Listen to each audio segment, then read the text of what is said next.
Welcome to another episode of The Brand Called You, a podcast and podcast show that brings you leadership lessons, knowledge, experience, and wisdom from thousands of successful individuals from around the world. I am your host, Ashutosh Garg, and today I'm delighted to welcome a very senior and accomplished professional from Orlando, USA, a fellow member of the YPO, Lara Bezerra. Lara, welcome to the show. Oh, thank you so much. I'm so glad to be here. Thank you. Lara is the founder of Workcoherence. She's a mentor and an advisor, nurturing a world for coherent leadership and a life with purpose. Lara has also been associated with India. She was the former chief executive of Roche India. Given the amount of work that she's been doing, Lara has been recognized and felicitated several times. And as I mentioned, she's a fellow member of the YPO. So, Lara, before we talk about coherent leadership, tell me about your own journey in brief.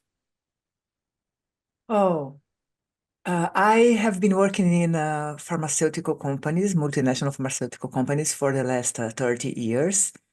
I started around 93 when I left my university, that it was my College of Business Administration, and then I joined Johnson & Johnson, and then after I joined Bayer, and then after Roche. And in 1999, I left Brazil with Bayer, and I had 20-something years around the world. I had like 7 countries that I worked in, and when I was in Venezuela as CEO of Bayer in Venezuela, I was hunted by Roche, and I went to Roche in Venezuela as president, and then I went to India. Wow. So this is a brief summary. I am Brazilian. My father is Brazilian, my mother Japanese. So my name is Lara Mitsuji Bezerra. So I'm half Japanese, half Brazilian. And I love these ancient philosophies. I read Bhagavad Gita, Upanishads, Vedas, Tao. So this is, in a nutshell, who I am. Fascinating. And what inspired you, Lara, to found Workcoherence and focus on purpose-driven leadership? Well, my whole life I was leading countries and markets that I didn't know. So I had really to learn the essence of human being, because I would arrive in a place that I don't know the country, I don't know the language, I don't know the market, and I had to take the best out of human beings in order really to be successful. And in this, I started to understand that when you start to see work as a part of your life and you're working from an intrinsic motivation, it is completely different. So I understood that by helping my people that I was working with understand that work is part of their lives, it was much easier for me to guide them, lead them, because they would be more fulfilled and they would collaborate better.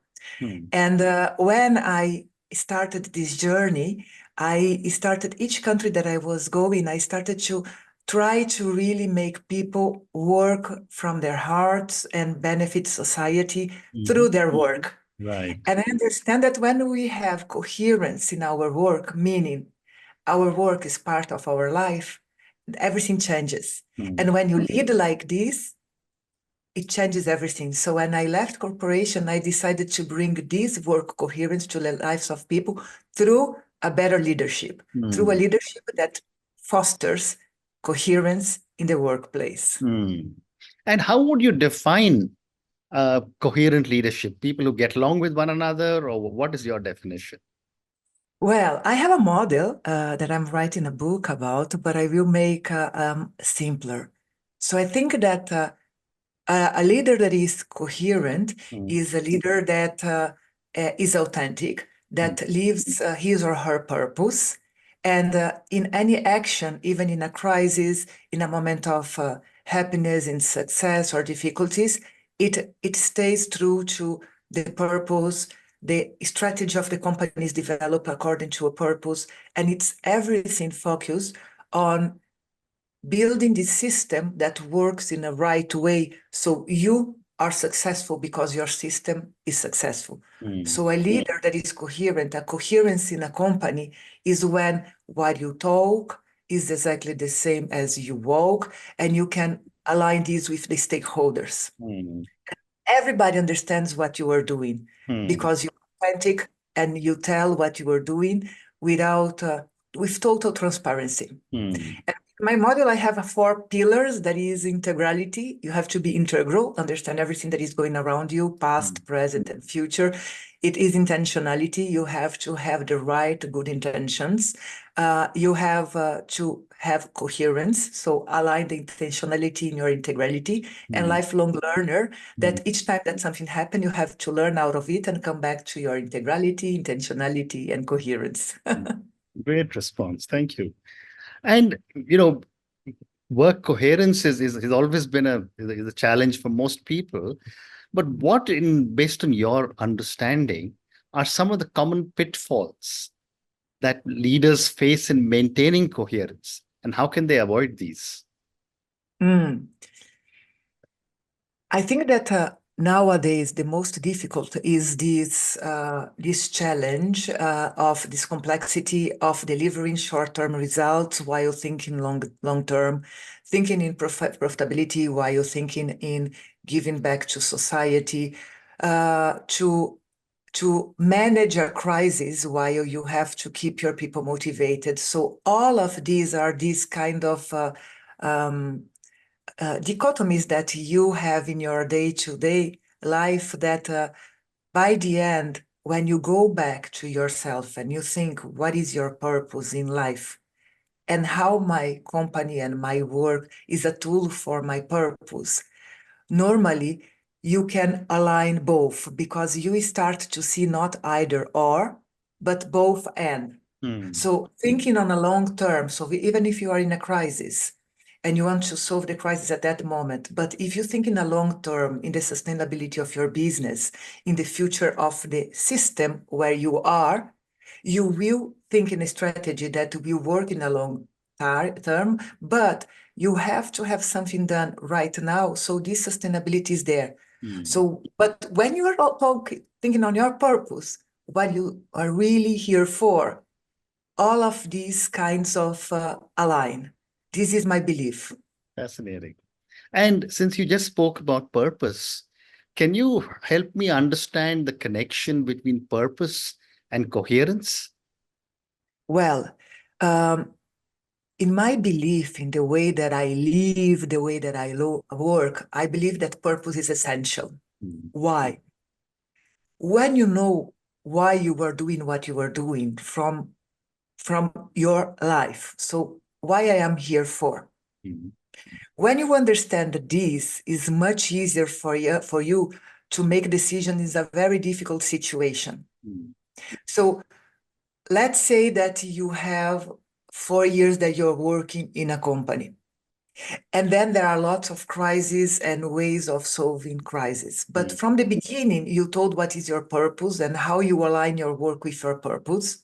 And each time that there is a difficult decision, you explain the decision that you are making through the purpose that you have and what you want to achieve and what is the outcome that you want to have. Why this is easier? Because people understand why you are doing what we are doing. And if they see that something will not align with the outcome, with your purpose, they will help you and everybody will align a collective purpose. So it's not each one trying to solve problems in a different way, but everybody aligning their purpose and then creates a collective purpose. So this creates coherence with yourself and then creates a coherence of the team. And I saw many times when I have been dealing with crisis, when everything is very clear, I see a flow. We arrive in a state of flow where even if we are not talking so much, there are decisions to be made, but everybody knows what is the final purpose that we want to achieve. Decisions are much more elevated in their consciousness. Very well said. Thank you. And Lara, how can leaders maintain coherence in times of crisis or uncertainty? And could you also share any example of a coherent leader who you admire and why? Okay, so I think that in times of purpose, to maintain coherence is to the whole time come back. It's a kind of, as an individual, is a self-awareness. You go back and you keep asking, is what I'm doing aligned with my purpose? What are the consequences? And how can I adapt better? It's the same in the business. If we have a purpose in the business, how I can always come back to tell, am I coming back to my purpose? I give an example in Venezuela when we were there and facing crisis. We had a very clear decision that we didn't want to leave the country and we wanted to be there to be the first pharmaceutical that could import back when this would be open. Having this in mind, every time that we were making the decision, we were coming back. Is this the right way to do so we can achieve our purpose? And okay, there are so many leaders that there are not so many leaders that I can refer to, but for example, I like a lot to give the example of Gandhi. Why? Because the non-violence was something that it was very strong on him. And as this was very clear that he wanted to achieve whatever he wanted to achieve, but it was very important that it would be with non-violence, in peace. Having this in mind, everybody knew because he was talking about it. So everybody knew that going there, this was the essence. So the leaders that are like this, and I tell, for example, Paul Pullman from Unilever, that it was like, I want to work this in sustainable way as purpose. Indra Nooyi from PepsiCo, that it was purpose for performance. These are all leaders that you can see from business and leaders of the world that when they had a very clear purpose, and then they were leading and they were communicating always why they were doing what they are doing and how could they do whatever they were doing and achieve what they wanted, but in the way that they believe that is true to themselves. Fascinating. I love your examples, and I would never have thought, but you're so right. Gandhi was an example of man with a purpose and a lot of coherence in his leadership. My next question, Lara, is what role does empathy play in coherent leadership? Oh, I love this question because this is a kind of internal debate that I have a lot, that I think that empathy is very important. But I think that even more important than empathy is compassion. Because I think that empathy is bringing lots of, it's confusing leaders and giving lots of burnout to leaders because they try to suffer and identify themselves with the situations. And then if you talk about only empathy, you stay there. But compassion is to empathize with people. You understand what they are having, but you go further. You want to take everybody out of the suffering, starting from yourself. So you understand that there is something more beyond that situation and the suffering, and let's ally together to go towards something that we want together and not stay here in the space of suffering, thinking on the situation that is bringing the suffering. Let's think together where we want to go and let's work together towards what we want. So for me, empathy is one step before compassion. And if you go to compassion, I think is really important for leaders. Fascinating.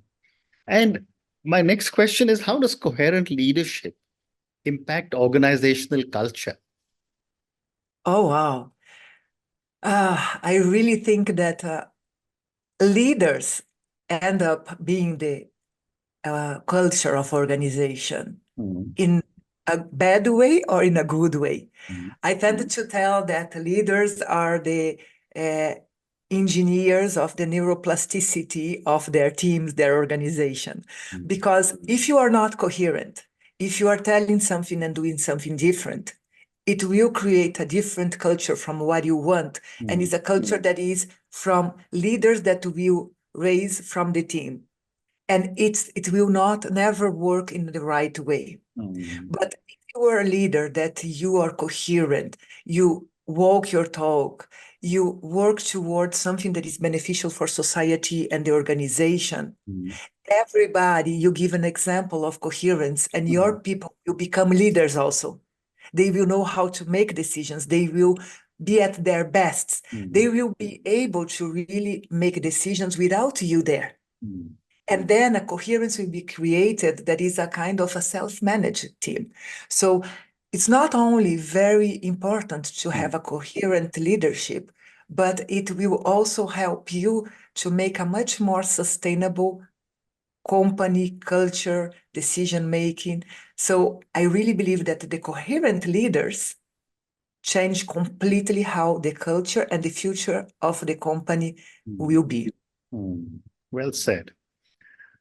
My next question is, how can a leader integrate purpose into their daily leadership practices? First of all, they have to understand what their purpose is, and they have to be able to express their purpose. So when I am mentoring CEOs, when I'm mentoring C-level executives, the first thing that I do is to kind of reflect with them to have a simple way of seeing how their purpose is.